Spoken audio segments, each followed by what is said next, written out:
Darius Cole, a wealthy CEO with a reputation as sharp as the suits he wore, had long been defined by two things: his empire and his emptiness. People said he could close billion-dollar deals without breaking a sweat, but he hadn't let anyone close to his heart since tragedy stole his family years ago. To rivals, he was arrogant. To employees, he was untouchable. And to himself, he was safe because nothing was more dangerous than love. That night, beneath the chandeliers of a Manhattan charity gala, his longtime competitor, Victor Hale, decided to strike where Darius was weakest. Victor wasn't just a rival in business, he had known Darius back when things were different, back when Darius still believed in love. Raising his glass with a mocking grin, Victor said, "You've beaten me in the markets, Cole, but let's see if you can win where it really matters." Darius' eyes narrowed. "Meaning?" Victor leaned closer, loud enough for the surrounding guests to hear. "I bet you wouldn't have the guts to love again. 6 months. Prove you can open your heart, or admit you've already lost more than you'll ever admit." The murmurs around them spread like wildfire. Darius could have brushed it off, but pride was his fuel, and humiliation was not in his vocabulary. He tilted his head coolly. "And what's the prize?" Victor smirked. $1 million, a sum you don't even need, but maybe you'll finally understand that some things can't be measured in money. The room stilled, waiting. Darius's jaw tightened. To everyone else, this was a reckless dare. To him, it was just another deal to win, another boardroom to dominate. "Fine," he said, the words slicing through the music. 6 months. Consider it done." Gasps and laughter rippled through the crowd. A man who swore never to love again had just agreed to the impossible. Darius felt only the familiar rush of competition, convinced he could bend this challenge to his will, as he had done with every other obstacle in his life. Days later, a sealed folder landed on his desk. Inside, the details of the woman tied to this wager, Amara Johnson. She wasn't from his world, didn't orbit his circles of wealth and power. Strong-willed, grounded, compassionate, a woman who had no intention of being anyone's project. Darius skimmed the file, lips curving into a cold smile. 6 months, one woman, $1 million.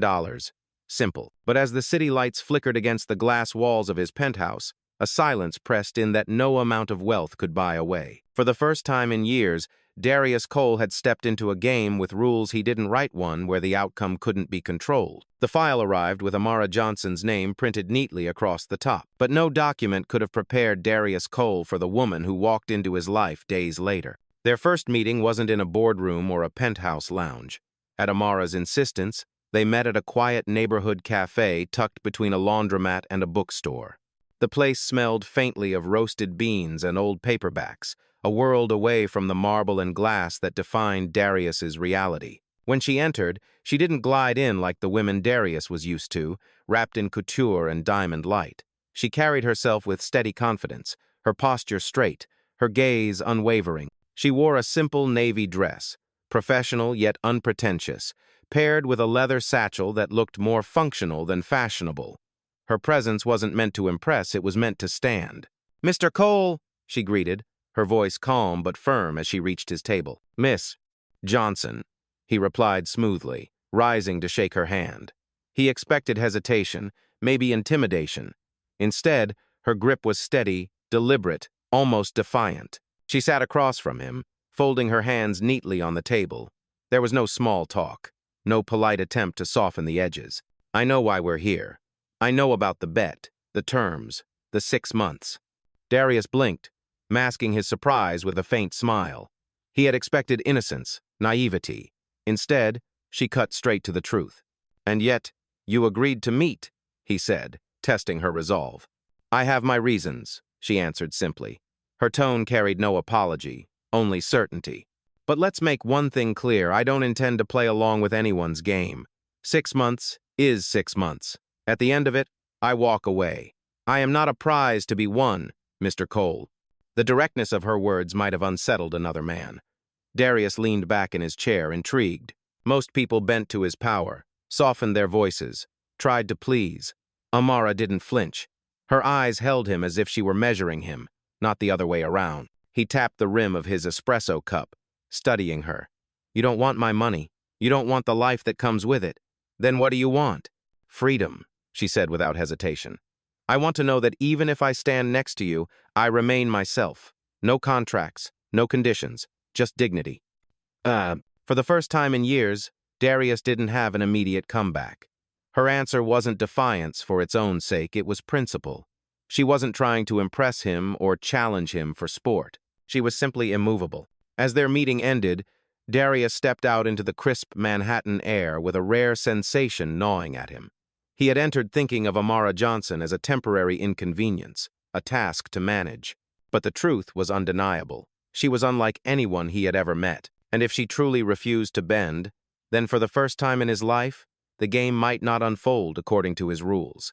The wedding was nothing like the fairy tales most people dreamed of. There were no flowers cascading down an aisle, no music swelling with emotion, no whispered vows under soft candlelight. For Darius Cole, it was a transaction, a carefully signed deal sealed with signatures instead of sentiment. The ceremony took place in a courthouse downtown, sterile and quiet, with a judge reading terms that sounded more like a legal contract than a promise of love. Darius arrived in a tailored charcoal suit, his expression unreadable, as if he were finalizing a merger. Amara stood beside him in a modest cream dress, chosen not to dazzle but to endure. She held herself tall, her face composed, not giving the crowd or him the satisfaction of seeing hesitation. When the judge asked if they both agreed to the terms, Amara's answer came first. "Yes," she said, her voice firm, echoing not submission but resolve. She wasn't agreeing to him, she was agreeing to her own boundaries, her own reasons. Darius followed without hesitation, his yes clipped and businesslike, as if he were approving a quarterly report. He didn't glance at her. He didn't have to. In his mind, he had already won. 6 months would pass quickly. He would control the narrative, just as he always did. The papers were stamped. The seal of the state confirmed what had just become reality. They were husband and wife. The title carried weight, but for both, it meant nothing more than a legal arrangement. As they stepped out of the courthouse, cameras flashed. Reporters had caught wind of the shocking union, eager to capture a story that looked like scandal. Darius slipped on his sunglasses, ignoring the chaos. Amara, however, paused on the steps, facing the crowd with steady calm. She didn't shrink from the attention, but neither did she play into it. She simply walked forward with dignity, refusing to let the whispers define her. That night, Darius led her into his penthouse, the glass walls glittering with the Manhattan skyline. The space was expansive, designed to impress artwork curated by experts, furniture custom-made, every detail calculated to project power. To him, it was his fortress. To Amara, it was another cage, however gilded. She stood near the floor-to-ceiling windows, the city reflected in her eyes. 6 months, Darius, she said evenly. Not a day more. He smirked, pouring himself a glass of whiskey. We'll see. What he didn't expect was the way her presence unsettled the air, as though she wasn't intimidated by the wealth that surrounded her. She didn't marvel at the crystal chandeliers or the skyline view. She looked at all of it as if it were decoration irrelevant to who she was. For the first time in years, Darius realized this contract might not play out like the thousands he'd won before. Because while every other person had eventually bent to his will, Amara Johnson seemed unbreakable. And in his arrogance, he hadn't yet considered what it might cost him to try. The first week in Darius Cole's penthouse set the tone of what he thought this marriage would be. He didn't ask Amara what she wanted. He didn't consider her schedule. Instead, he handed her an itinerary, as though she were an employee reporting to the office. Breakfast at 8. Charity gala at 7. No outside work without clearing it with me, he said one morning, sliding the neatly typed agenda across the marble kitchen island. Amara picked it up, scanned the page, and then set it down without a word. She took her coffee, plain and unsweetened, and walked to the balcony. Ignoring his attempt to box her life into a spreadsheet, Darius watched her, irritation sparking. I don't think you understand.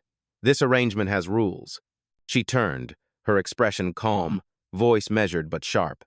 I agreed to 6 months. I didn't agree to surrender my freedom. The words landed harder than he expected. For most, his authority was absolute. They rushed to please, to adapt, to fall in line.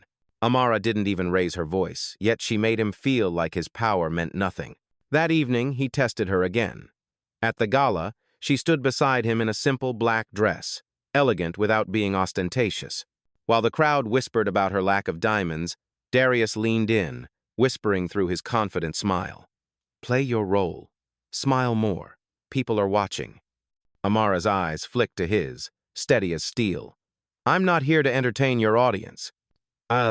She turned back to the conversation at the table, engaging a young intern about her career dreams instead of flattering the executives. Darius clenched his jaw, hiding his frustration behind his wineglass. No one had ever dismissed his stage direction so easily. Days turned into a contest of wills. He canceled her appointments without asking. She rescheduled them anyway. He tried to dazzle her with jewelry and luxury trips. She politely returned the boxes unopened, her passport untouched. One evening, when she mentioned going back to her community work, Darius cut her off sharply.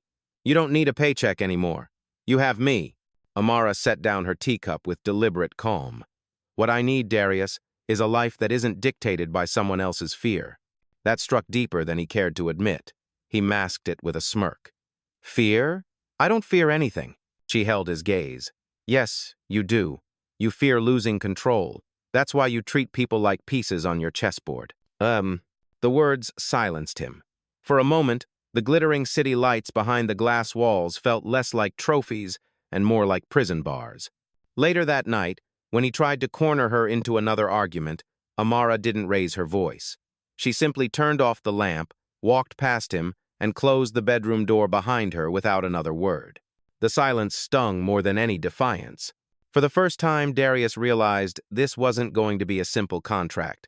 Amara wasn't bending. She wasn't breaking. And the more he pushed, the more he found himself unsettled, not just by her resistance, but by the way it made him question his own strength. He had built his empire on control.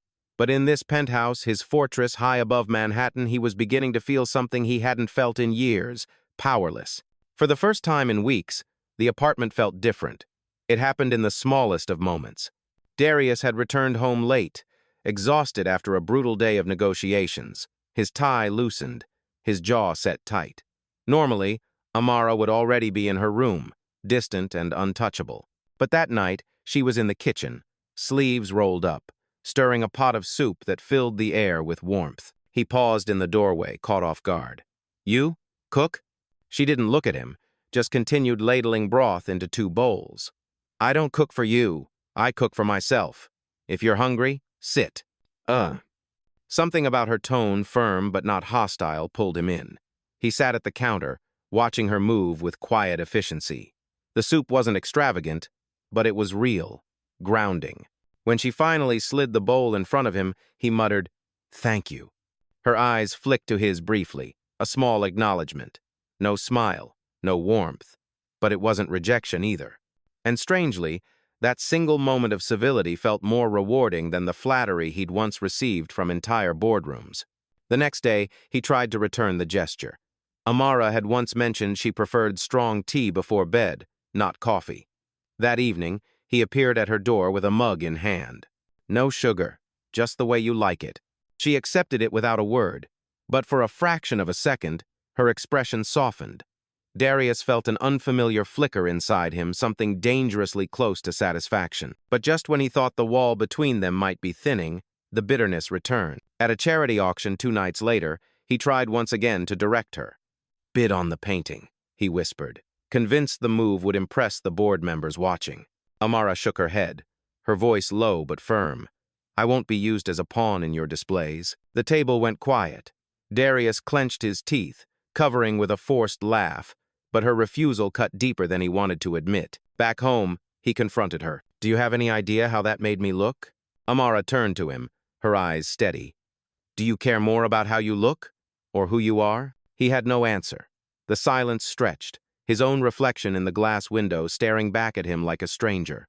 The days that followed became a pendulum. One evening, he found her humming softly while watering a small plant she'd placed by the window, her voice delicate yet steady. For reasons he couldn't explain, he lingered, drawn in by the rare serenity she brought into the cold space. But the very next morning, when he suggested she accompany him to a networking brunch, she refused flatly. I don't exist to fill an empty seat on your calendar. He snapped. You knew what this was? And so did you, she replied calmly. But you're the only one pretending it's more than a contract. The words echoed long after she left the room. He wanted to dismiss her, to reclaim his control. But the truth gnawed at him she was right. And worse, her refusal didn't weaken her in his eyes. It made her stronger. Darius Cole, a man who had spent years in a fortress of glass and power, now found himself unsettled by a woman who gave him nothing, and yet left him feeling as though she had taken everything. The tension between them had become the rhythm of the penthouse, an unspoken war fought with silence, side glances, and carefully chosen words. Darius had grown used to people folding under his dominance, yet Amara didn't bend, didn't flinch.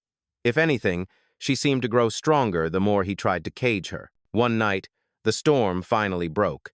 They were at a dinner hosted by one of Darius's investors. It was the kind of room he commanded: sleek suits, expensive wine, quiet deals whispered behind smiles. Amara sat beside him, polite but detached, uninterested in the shallow flattery of millionaires. When one of the men at the table asked how she and Darius had met, she gave a short laugh. "We didn't," she said simply. "We signed." The words sliced through the table. The guests exchanged surprised looks, while Darius's jaw turned to stone. He covered with a tight smile, but the damage was done. On the ride home, silence filled the back seat of the town car until Darius finally snapped. "You humiliated me." Amara turned her head, her expression calm but eyes blazing. "No, I told the truth. You're the one pretending this is anything else." The car pulled into the garage, and by the time they stepped into the penthouse, the argument was boiling over. "You think you're clever," Darius said, his voice low, dangerous. "You think you can stand there and strip me of control, but you have no idea what control costs." Amara's voice rose for the first time, sharp enough to pierce the walls of glass around them. "No, Darius, you have no idea what love costs. That's why you run from it. That's why you hide behind contracts and power, because you're terrified of what happens when you can't dictate the outcome." Her words hit him harder than he wanted to admit. He poured a glass of whiskey with a hand that wasn't steady, staring at the amber liquid as if it held an answer. "You think I don't know loss?" he said finally, his voice breaking against the edges of control. "You think I'm just afraid of commitment?"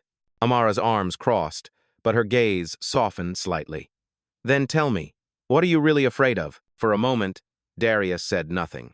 He walked to the window, the city lights sprawling below like a million beating hearts he couldn't touch. When he finally spoke, his voice was quieter than she had ever heard. "My wife," he began, the word tasting foreign after years of silence.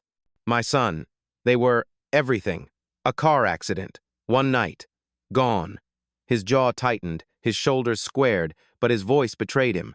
"I buried them, and with them I buried myself. Do you understand? Love doesn't just fail, it destroys." The confession hung in the air like shattered glass. Amara took a step closer, her own anger giving way to something deeper. She had suspected pain, but not this. "Darius," she began, but he cut her off. "No, don't say anything. Don't pity me. You wanted the truth? There it is. That's why I'll never love again.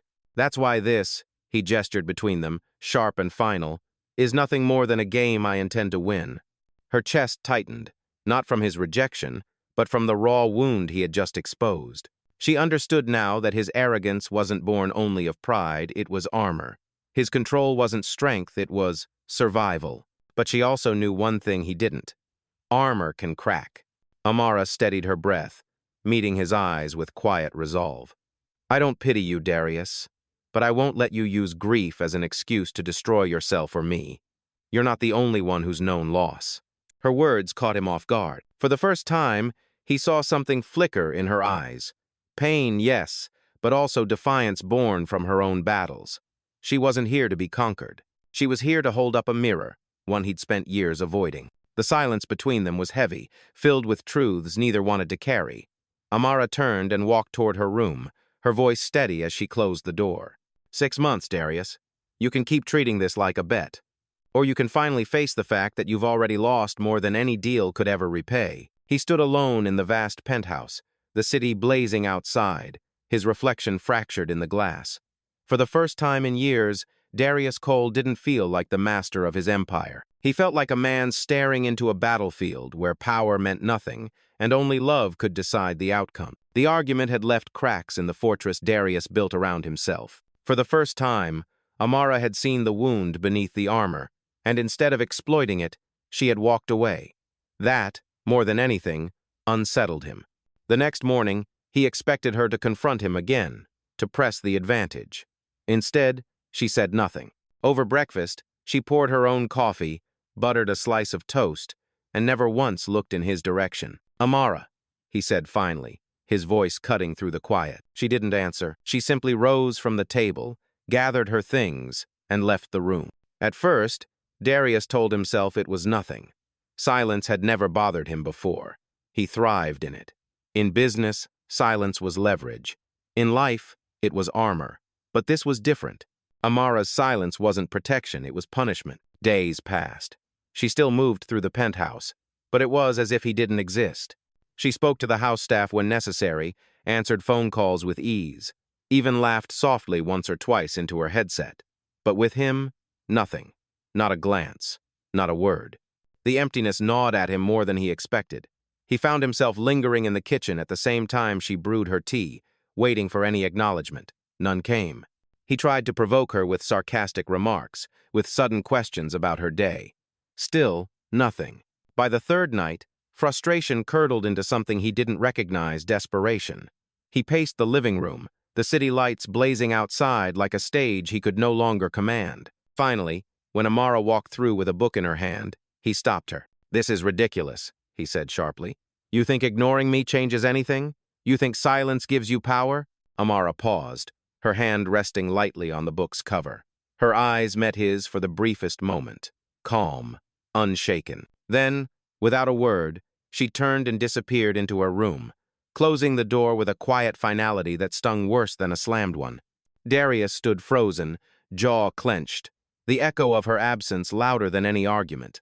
He had faced down hostile takeovers, courtroom battles, betrayals from men he once trusted, and yet nothing had unsettled him like a closed door and silence behind it. The following week dragged like a slow unraveling. At a high-profile dinner, Amara accompanied him as she was obligated to, but she played her role with surgical detachment. She smiled politely at others, engaged in conversation when necessary, but never once turned toward him. The whispers started again. "She seems distant. Are they even speaking?" Darius heard them all, and each one was a blade twisting deeper. That night, when they returned home, he tried again. "Amara, talk to me." "Andri." She placed her purse on the counter, met his eyes briefly, and said the first words to him in days. "There's nothing left to say." Then she walked away. The silence that followed was unbearable. In his office, he stared at the skyline, once a source of pride, now mocking him with its vast indifference. He realized with a chill that the woman he had dismissed as a pawn was dismantling him without even lifting a hand. Power, wealth, dominance, none of it mattered here. Amara had found the one weapon against which he had no defense: indifference. And for the first time in years, Darius Cole felt what it was like to lose, not in business, not in money, but in the quiet absence of someone who refused to be controlled. The silence at home was only the beginning. Soon, the fortress Darius had built in the outside world began to crack as well. It started subtly: an important meeting rescheduled without his approval, a deal delayed without explanation. At first, Darius brushed it off as coincidence, but within weeks, small fractures grew into visible breaks. A trusted executive backed out of a merger at the last minute, citing instability in leadership. Stock prices dipped after an article questioned his ability to adapt in a changing market. For a man who had lived his entire career one step ahead, Darius suddenly felt the ground slipping beneath him. He tried to double down, working longer hours, barking sharper orders. But the harder he gripped, the faster things unraveled. Investors whispered doubts. Rivals circled like sharks sensing blood. One night, after a disastrous board meeting where he found himself outvoted for the first time in years, Darius returned to the penthouse in a fury. He loosened his tie, poured himself a drink, and slammed the glass down harder than he intended. The sound echoed against the cold marble, reminding him how empty the space felt. Amara sat on the couch, a book in her lap. She didn't look up when he entered. "You think this is funny?" he snapped, the whiskey already burning through his veins. "You think watching me fall apart is some kind of victory?" She lifted her eyes slowly, calm, unreadable. "I don't need to watch you fall apart, Darius. You're doing it all on your own." The truth in her voice sliced deeper than the board's betrayal. He wanted to yell, to reclaim his dominance, but the words caught in his throat. Instead, he turned away, staring out at the city skyline as if it might remind him of who he used to be. But the city had changed, or maybe he had. Where he once saw opportunity and conquest, now he saw emptiness reflected back at him. Towers of glass and steel stood tall, but he felt small, like a man stranded in a world he could no longer command.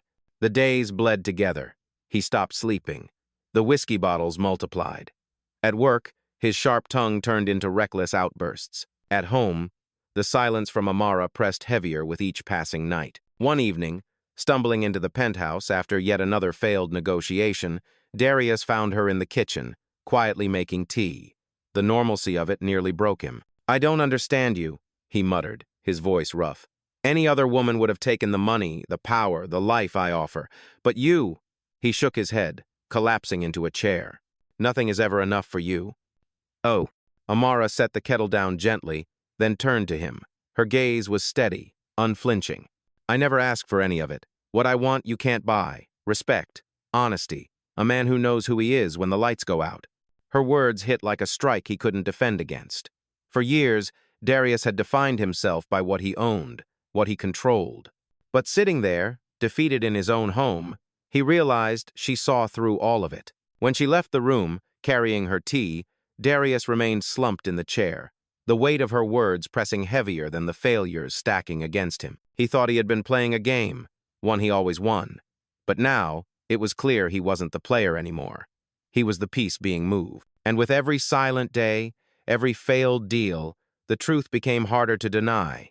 Darius Cole, the man who once ruled boardrooms and headlines, was crumbling. Not from an enemy on the outside, but from a woman who refused to bow, and the emptiness inside himself he could no longer ignore. The cracks in Darius's empire weren't the only ones haunting him. Night after night, he began waking in cold sweats, visions of twisted metal and flashing ambulance lights pulling him back to the night that had broken him. But for the first time, he wasn't the only one carrying ghosts inside the penthouse. One evening, after another tense dinner where barely a word passed between them, Amara lingered by the balcony. The city lights painted her profile in sharp relief, resolute, unyielding. Darius, pouring another drink, finally asked what had been gnawing at him for weeks. "Why did you agree to this?" His voice was tired, stripped of arrogance. "If you despise everything about it, why stay at all?" Amara turned slowly, her expression unreadable at first. Then, with a calmness that startled him, she answered, "Because I know what it feels like to lose everything. And sometimes the only way forward is to face the person who reminds you of that loss." He froze, glass hovering midair.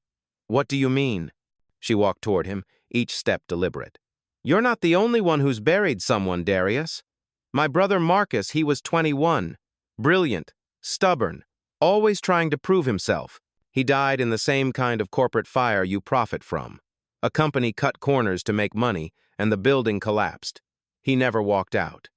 Her voice didn't tremble, but her eyes carried the weight of years. "After that, my mother lost herself. Bills piled up. I worked 2 jobs just to keep us standing. So when I saw your name tied to this bet, your empire built on deals that leave people like us in ruins, I said yes. Not because I wanted your money, not because I wanted you, but because I wanted to look you in the eye and remind you that behind every empire, there are graves." The room fell silent except for the faint hum of the city below. Darius set down his glass, his throat tight. "You think I don't know that?" he asked, his voice raw. "Every deal I've ever made, every contract I've signed, I've had to bury the cost. Do you think I sleep? Do you think I forget?" Amara's gaze sharpened. "No, Darius, you don't forget. You hide. You bury it under steel and glass, under arrogance and control. But it doesn't go away. It festers. That's why you lash out. That's why you tried to cage me, because if I stood still long enough, you might hear the truth echoing in your own silence." Her words cut deeper than any market loss, deeper than any betrayal in the boardroom. He wanted to deny it, to raise his walls again. But the way she looked at him steadfast, unafraid, made denial impossible. For the first time, he saw her not as an opponent, not as a pawn in some cruel wager, but as someone carrying her own ruins. And somehow, her survival made his excuses feel smaller. Amara stepped back, giving him space. "You think this is about control, but it's always been about grief. You're not afraid to love again, Darius. You're afraid that if you do, you'll lose again, and you can't survive another loss." Darius said nothing. His chest tightened, the city outside blurring through his vision. She had peeled back the last layer of his armor, and what lay beneath terrified him not because of her, but because it was true. When Amara finally walked toward her room, she left him standing in the middle of his empire, a man stripped bare. For the first time in years, Darius Cole didn't see a CEO in the reflection of the glass walls. He saw a broken man, haunted, human, and desperately afraid of what it meant to still have a heart. The morning after Amara revealed her brother's death, Darius sat alone at the kitchen island, staring at his untouched coffee. For once, he didn't check his phone, didn't skim the stock reports stacked neatly on his tablet. He simply sat there, replaying her words. Behind every empire, there are graves. For years, he had convinced himself that his empire was built on strength. But Amara's truth wouldn't let him hide. Every contract, every merger, every life uprooted it all, pressed down on him like a weight he could no longer ignore. That day, for the first time in years, Darius skipped the office. Instead, he drove across town in his black sedan and stopped in front of a crumbling building, an old community center he once passed without a second glance. The roof sagged, the windows were cracked, and a faded mural of children smiling was barely visible under layers of grime. He walked inside, ignoring the startled glances of volunteers. By afternoon, he had already signed paperwork to fund its restoration. "A youth center," he told the director, his voice clipped but firm. "New facilities, scholarships, whatever it takes." When the news broke that evening, Amara saw the headlines. Cole Foundation pledges millions to restore inner-city youth center. She looked at him across the living room, suspicion in her eyes. "Why now?" Darius didn't flinch. "Because you were right. I can't undo what I've done, but I can stop pretending it doesn't matter."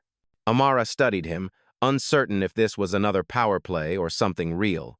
But when she saw the tired honesty in his face, she didn't argue. From then on, Darius began making changes, not grand speeches or empty promises, but deliberate, quiet actions. He showed up at meetings with small businesses he had once strong-armed, offering fairer contracts. He personally called the widow of a man whose company he had crushed years ago, not to bargain, but to apologize. At home, the changes were smaller, but no less significant. One morning, Amara found her favorite tea already steeping on the counter, a sticky note beside it in his handwriting. Strong, no sugar. Another night, when she returned late from visiting a friend, the kitchen table was set with simple plates, not catered meals.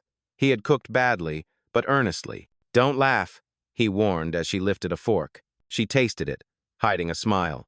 "It's terrible." For the first time in months, he laughed an unguarded human laugh that startled them both. But redemption wasn't instant. The board remained skeptical. Investors questioned his sudden charity projects. Some accused him of weakness. Rivals mocked him openly. Yet, instead of lashing out, Darius held his ground. "Let them talk," he muttered to Amara one night. "They've never seen me fight for something that actually matters." Amara remained cautious, but she couldn't deny what she was witnessing. The man who once wielded power like a weapon was learning, slowly, to use it as a shield for others, not just himself. One evening, after weeks of steady change, Amara stood on the balcony, the skyline blazing behind her. Darius joined her, holding 2 mugs of tea.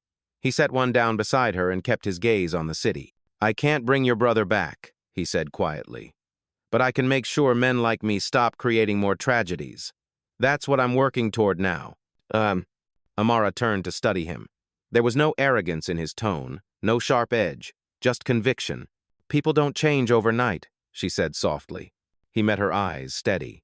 "I know, but I'd rather try than keep being the man you despise." For the first time, Amara didn't walk away. She took the mug he'd brought, the warmth seeping into her hands. She didn't say yes. She didn't forgive him, but she stayed. And for Darius Cole, that was more than victory, it was hope. The night of the gala felt different. It was the same kind of glittering event Darius had dominated for years, polished marble floors, champagne flowing like water, the city's elite draped in jewels. But this time, the man who entered wasn't the same Darius Cole they expected. He didn't stride in with icy arrogance. He didn't position Amara as a silent ornament at his side. Instead, he He held himself with a quiet steadiness, his eyes focused not on the cameras or the shareholders, but on the woman beside him. Throughout the evening, whispers swirled. Cole's losing his edge. He's softening. The words that once would have stung now rolled off him like rain. Because tonight, he hadn't come to prove himself to them. He had come to prove himself to her. When the speeches ended, Darius walked onto the stage. The room hushed. He had given countless addresses about profit margins, acquisitions, power plays. But this time, his voice carried something it never had before: vulnerability. For years, I believed control was strength, he began, his gaze scanning the audience before settling on Amara. I believed love was a weakness, a liability I couldn't afford, and I buried myself in walls of glass and steel to keep it out. He paused, his jaw tightening. But I was wrong. The crowd shifted, murmurs rising. He raised a hand, silencing them. I made a bet, a foolish, arrogant bet, that I could pretend to open my heart for 6 months and prove myself superior. What I didn't expect was to lose. To lose the game, to lose the illusion, and to realize I've been losing for years. Because the truth is, his voice caught, raw. The truth is, I love her. Gasps rippled through the hall. Cameras flashed, but Darius didn't care. He turned fully toward Amara, the spotlight catching him in an unguarded moment no one thought they'd ever see. Amara Johnson, he said, his voice steady despite the storm around him. I can't buy you. I can't control you. And I won't try. All I can do is stand here, with nothing to offer but myself. No contracts, no conditions. Just the man who finally sees what's been in front of him all along. The room erupted applause, shock, even ridicule from some corners. But in that moment, none of it mattered. All that mattered was the woman rising slowly from her chair, her eyes fixed on him. Amara walked forward, each step measured, the weight of every spectator's gaze pressing down. When she reached the stage, the room stilled. She looked up at him, her expression unreadable. You finally said the words, she murmured, her voice carrying farther than he expected. But words are easy, Darius. Money is easy, power is easy. The only thing that isn't easy is change. He swallowed hard. Then tell me what I have to do. Her gaze softened, though her tone stayed firm. Prove it, not with speeches, not with grand gestures. Prove it when the cameras aren't watching. Prove it when it costs you everything you think makes you strong. That's the only love worth believing in. The hall held its breath, waiting. Darius, for the first time in years, felt the weight of silence not as punishment, but as possibility. And as he took her hand in his, not as a CEO, not as a man playing a bet, but simply as Darius Cole, he knew the real test had only just begun. The weeks after the gala were the quietest of Darius's life, and the hardest. He had stood in front of the world and confessed what he once swore he never would. But Amara's words still echoed, prove it when the cameras aren't watching. So it did. The first test came quickly. A lucrative deal crossed his desk, one that promised record profits but would close a factory employing hundreds of workers. The old Darius would have signed without blinking. This time he pushed the contract back. Find me another way, he told his board. We don't destroy lives for numbers. His investors balked. Some threatened to pull out. Darius didn't budge. For once, he wasn't afraid of loss, at least, not that kind. At home, the change was just as real. No agendas slid across the counter. No orders disguised as schedules. Instead, Amara found small gestures waiting for her. A book she'd once mentioned in passing, a plant placed near the window where she liked to read, a handwritten note left by the kettle that simply said, "Thank you for staying." The fortress of glass and steel began to feel less like a prison and more like a home. One evening, as the city glowed beneath them, Amara stood by the balcony, the same place where so many of their battles had begun. Darius joined her, not with a glass of whiskey, but with nothing in his hands, just himself. I don't expect forgiveness overnight, he said quietly. I don't expect miracles, but I will keep proving every day that I am more than the man I was, if you'll let me. Amara studied him, her silence stretching long enough to make him wonder if she'd ever answer. Then, slowly, she placed her hand in his. I don't need perfection, Darius. I just need truth. And right now, this feels like truth. The city lights flickered around them, but for once, Darius didn't look out at the empire he had built.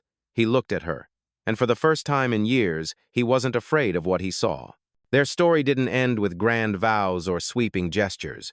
It ended with something far more fragile, far more powerful. Two people choosing, despite everything, to try. As the screen fades, the final words linger. When the walls we build finally fall, sometimes what's left isn't ruin, it's a chance to begin again. And now, we want to hear from you. If you were Amara, would you trust Darius's change, or would you walk away? Comment your thoughts below, and don't forget to subscribe for more stories like this one.